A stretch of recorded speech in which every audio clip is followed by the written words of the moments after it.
Hi, this is Dennis with Second Chance Tackle, and today we're going to do a Penn Battle. It's not the Battle 2, it's the Battle, it's the original, it's the 4000. This one's had a lot of active life, caught a lot of fish. It was brought into my shop because the guy says it's just not running like it used to. And you can see, you know, we've got lots of paint loss, lots of knocks it's been taking along the way as it's done its fishing over the years. But quite honestly, it just doesn't turn right. You can hear a grind in it, and it just doesn't spin the way it should be spinning. So I'm thinking, and I've gone ahead and ordered the parts for it, but I'm thinking it's either a bent axle shaft or it's a bent pinion gear. So I went ahead and ordered both. They weren't that expensive. I got them from mysticparts.com. So we have a new pinion gear. We have the collars that go on both sides of it, and we have a new axle shaft. And I think that that's going to restore the performance of this reel. But while we're doing that, we'll show you how to take this reel apart down to its total, because we have to go replace these parts. You'll see what makes up a Penn Battle, and we'll see if we can't get this back to the smooth reel that it is. So the first thing we're going to do is take some of the core parts off, which includes the spool and drag knob. And as you notice, I'm putting them into a parts tray. Then this should simply turn off, and that'll give us access to the side case. And for the side case, it's got a bump guard on it. Take that off with the Phillips head screw, and we're going to try to remember where these pieces and parts go. If you have any difficulty doing that, take pictures along the way. If you're not familiar with the reel, go ahead and go get the reel schematic. That schematic is available at the same place that I got these parts, which is mysticparts.com. That's the old pennparts.com website. And you can get the schematic there, and it'll show you the exploded view of the reel so that you know how to go where the pieces and parts go if you lose track along the way. So right now we're just taking the parts out. I did make a mental note that the screw that came out from behind the bump guard is a different screw. I'll just lay that down so you can see it. And I'm just checking now to make sure that the other two screws are the same as the one I just took out. They look to be. The heads are different on them. That's how I knew that that one was different. But sometimes manufacturers put the same size head in, but the screw itself is either longer or shorter, or has a different thread on it than the others. So just something to pay attention to as you go ahead and disassemble these reels. So these three screws are the same. The short one goes underneath the bump guard, and if you try and do it any other way, the case won't seal up properly. So once we do that, we can remove this. Should be able to remove it. There you go. And inside this case here is ball bearing number 1. It just came out there. It's a sealed ball bearing and a shim, series of shims. So we're just going to put that aside for a moment. In order to get that main gear out, we're going to have to take the axle off. But again, we're thinking that the axle may be bent anyway, so we would have had to take it out as it stood. So there's a single screw. It's a flat-headed screw. You can see it on the end of my screwdriver here. That's for the crosswind block and the axle shaft. And I'm not even going to put that in a bucket because we're going to replace that. I'm just going to put that off to the side. And once we take that axle shaft or spool shaft off, we can take the main gear out. We can take the crosswind block out. We can take the crosswind gear out. So you can see the second ball bearing is under here. There will be a third ball bearing up on the pinion shaft. There will also be an anti-reverse ball bearing as well.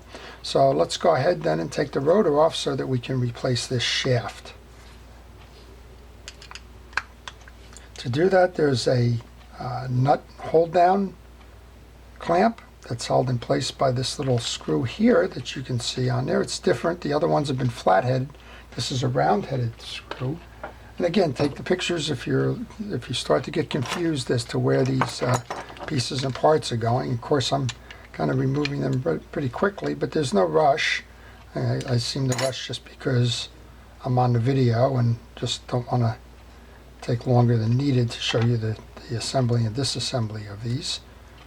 So this is that hold down clamp for the nut, and that's so that this doesn't loosen up with the rotation of the rotor. So we're just going to put those off to a side.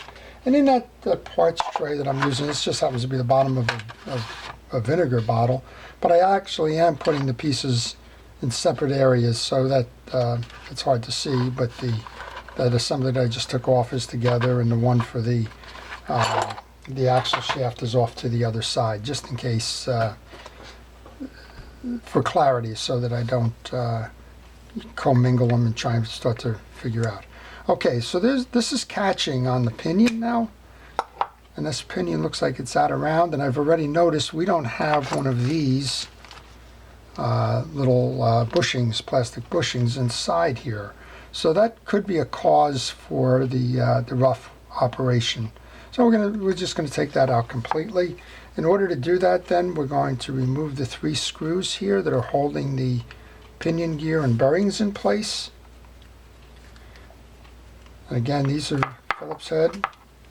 It's good to have a variety of tools right nearby, easily accessible, so that if these things did change, for example, to a flat head or to a broader screw head, you can just reach in and grab that while you continue to work on your reel, as opposed to laying everything down and going to search for that. So these are this is the bearing assembly collar. These are the 3 screws. And normally, if I was going to walk away at this point, I would probably put these in the parts tray, but I'm going to just leave them right here and just set them off to the side, and hopefully I don't knock them around. So once we've taken those 3 off, we should be able to just pull this assembly out. Sometimes they pull out easier than others. Since I'm going to replace this anyway, I'm just going to grab it with pliers. I don't normally recommend that you do that, but in this case, there's something going on here with the this. I think it's bent, so we're just going to back and see if we can't help it along there. There we go. So yeah, so there's a little bit of corrosion and contamination on the holding clamp here. Again, this reel has been heavily used, and that's what it looks like. Maybe some salt got in here, intruded on it, and kind of caused it to stick a little bit inside. It's important now, as you take this off, to remember the sequence and the positioning of these. This is a ball bearing up top. This is your anti-reverse bearing, and a ball bearing below. So we've seen the 2 in there. This is 3, this is 4. They'll count this one as 5, so it's 4 plus 1. When you take this off, this has 2 sides to it. It has a cup side to it, and it has the more open side, so you can push the bearing out, as you see I'm doing here. Just remember that that's the top side of this. It also has a shim for the rotor, and again, I would normally put that in there if I was going to walk away from the project at this point, but right now I'm just going to leave it on the table, since our goal is to get this removed. Pay attention to the orientation on the anti-reverse. That's a one-way clutch, and if you put it on backwards, you're going to go to turn your reel and it's going to stop. So this comes off next. Then there's the ferrule for the inside of the clutch, and I'm noticing that there's a lot of dirt. And it's also difficult to get that off of here, so my guess on what's gone wrong here is this pinion gear. So those 2 go in just like that. Then we got the final bearing, and now we've got what I'm going to call the defective pinion. We won't know until we put this all back together again if it was actually that, but we do know we were missing the ferrule up top. So my guess is on that plastic bushing, somehow that came out or got tore up. It probably got in here and caused a bend in it, or maybe the axle shaft that we're also going to replace bent and pulled it out, but I didn't see any remnants of it as I took this apart. So not quite sure, but since we're going to go ahead and replace all of that, that's fine. Okay, I'm just going to take that as I did the axle shaft and put it off to the side because it's of no value here, and we're just going to go ahead and rebuild this then. Now, if you were servicing this reel, you go ahead and clean all of this up. And I notice here that's one of those plastic bearings is sitting there, just caught me in the eye. So how do you clean it up? You can use a cotton swab Just go in there and take the old grease out.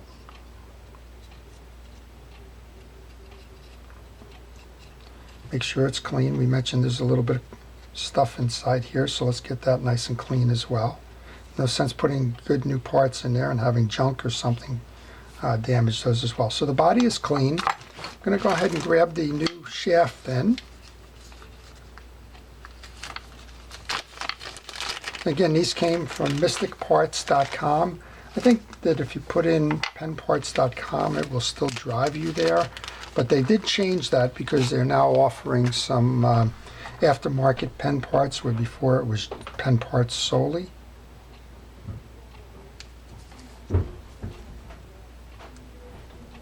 Okay, and there you go. That's the change there.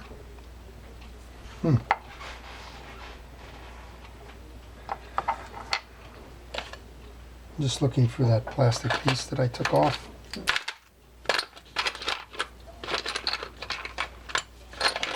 It seems like the bottom of the shaft is a different diameter. I'm going to have to reuse the older piece. Oh, I'm sorry, that goes in.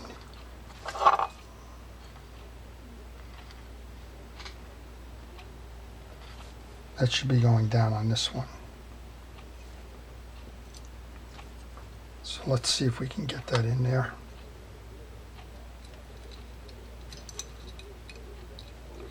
I'm kind of working it. It's sort of an interesting way to go about it. I'm going to put it on the end of a screwdriver that's just a little bit broader than the base there. Let's see if we can't get it in that way. There we go. So that's how this one sits in here. And again, the other one was broken, so it was a little difficult to tell. Not a problem.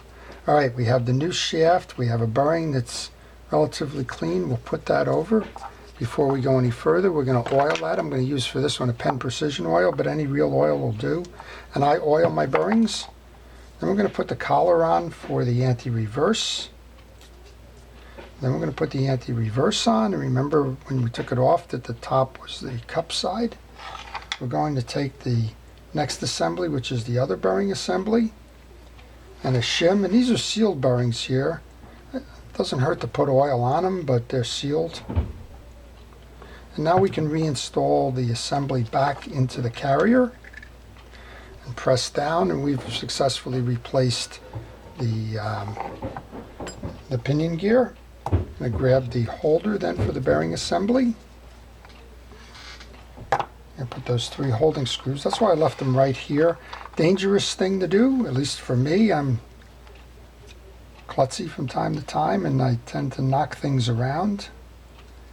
And so it's a little bit more dangerous for me than I probably would like to admit. And what I'm doing here is it's got a different offset to it. So you need to find where all the holes align before you start driving screws. In this case, you have 2 that are short and then 1 longer one. You just need to make sure that they line up properly.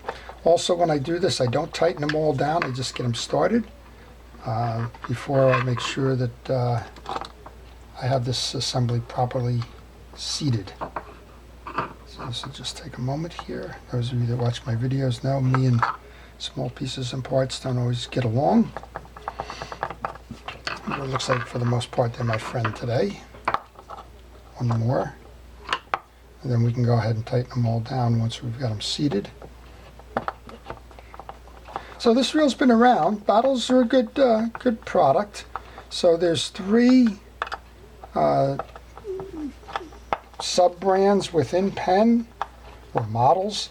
You have the Penn Pursuit, you have the Penn Fierce, and you have the Penn Battle. And that's exactly where they go in terms of a good, better, best strategy, and the Battle being the upper part of that.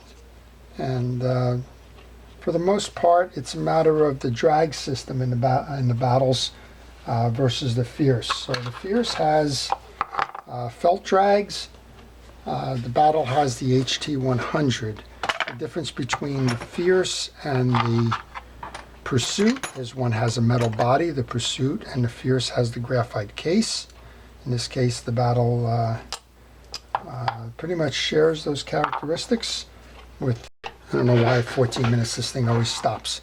I was talking about the Battle versus the Fierce and the main differences in the drags up top.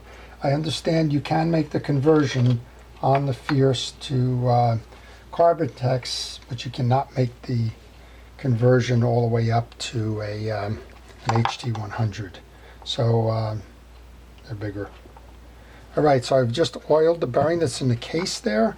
I'm just grabbing some Penn Universal fishing reel grease. Make sure that our shaft that we just put in is buttered up good. We're going to get the crosswind block, which is clear, and we're going to go put some of the grease on that as well. And this grease is also available from that supplier. Should you need it, I recommend that you use fishing reel grease for any of the reels that you're doing. Doesn't matter which manufacturer it is, but it certainly matters in terms of having the fishing reel grease as opposed to some universal kind of grease. I've just cleaned out a little bit of the dirt. I'm checking the teeth here and they're okay. I'm going to go ahead and put some grease on that as well. And we've got enough in the pinion gear, and we've got enough in the back of the teeth there that it will work it in. Here's our new axle shaft, and this has got a bearing on it as well, so I guess it's 5 plus 1. There's probably a 6th in there. It's probably in that in the bail if there is another one there. And now I go for that flat screw, so I'm going into my parts tray to find the screw that ties down the... Oops, I'm getting ahead of myself. I always seem to do that. I have to put the rotor on before I put the axle shaft through.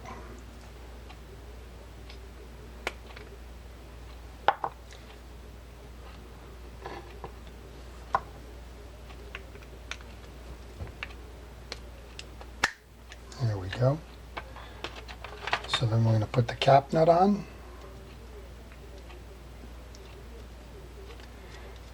And because I've loaded the other stuff up earlier, now I'm in the risk of dropping all this stuff down, so I'm trying to cup my hand to keep that tight as I do this. Speaking of tight, we're going to tighten that nut now. And go back into our basket and find the hold down assembly. So we can line that up, grab that rounded head screw that goes in there. And this screwdriver happens to be a magnetic tip screwdriver, which works fine when you have steel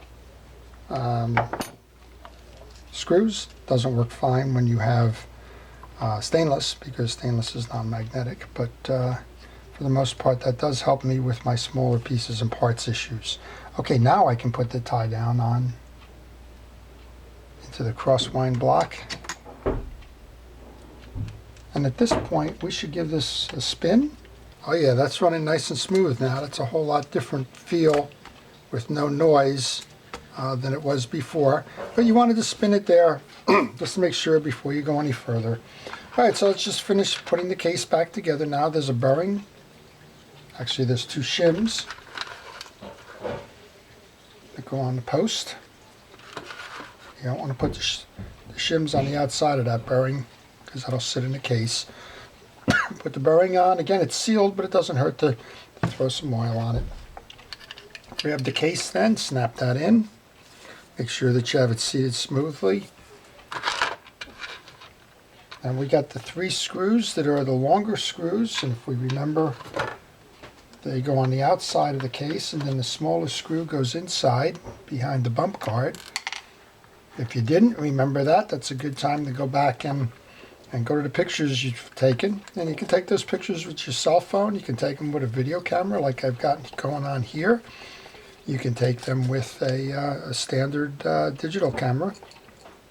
And just use those as reference points. Again, you could have pulled the schematic on this one. That is available. That's available at mysticparts.com. But regardless, you should have a chronology of the way that you took this apart and how you took it apart, so that you can put it back together again if you get stuck. And that's not just for this particular reel, but that's for any reel that you're working on, particularly if you're not familiar with that reel. That way you can go ahead and figure out the order of those parts. Okay, that last one was the smaller one. It was the flathead and it belonged under the bump guard. We're getting near the point where this reel should be back to a former version of itself when it operated a whole lot smoother than it was before we replaced that axle shaft and the pinion gear. Okay, the handle goes on next, screws in. And again, this isn't a pretty one cosmetically, and this one has caught a lot of fish, but there's no reason to give up on it just because it doesn't shine like it was new. Each one of those little dings and some of the paint loss, I'm sure, has a nice story. There you go. What a difference that makes. Okay, there's one more bearing up top here. Let's go ahead and just throw a drop of oil on that. Grab the spool, make sure that's seated properly. And I'm not going to service the drags on this one. The drags were working fine when I did a test. If you needed to service the drags, you can go ahead and pull those out. But we're not going to do that here. Just tightening it up, and that's quite a difference there. You can get a couple of rotations from a single spin there. No way was that anywhere near that when we started this. So I'm not sure, lessons learned, I'm not sure whether it was in the axle shaft here, if that was bent, or if it was in the pinion gear. We did see that the pinion gear was missing the plastic bushing up top. There is friction I'm noticing as I'm sliding here, even though I don't have those bushings. So we're not sure which one it was, but quite honestly, the parts just weren't that much more expensive to get both of these, which I had kind of narrowed it down to it was one or the other. And now we've got a nice functioning reel ready to go fishing again. It's nice and smooth as opposed to struggling. Nice rotation to it. And other than looks, and again, looks aren't everything, right? If they're catching fish, you don't really care too much. The fish doesn't know what's on the other end of the line from a reel perspective. And this one, I'm sure, will be a delight for a long time to come in terms of going back to sea and catching some fish. So with that, that's how you do the Penn Battle 4000. In this case, we used a defective reel that we knew how to have some parts replaced, but it showed you everything, how to take the reel apart, disassemble, clean up, the key points to lubricate, how to replace the pinion gear, how to make sure that it's properly lubricated, and how it's ready to go back to work. All right, if you've enjoyed that, please like it. If you want to see more, please subscribe. Again, this is Dennis with Second Chance Tackle. Thank you for watching.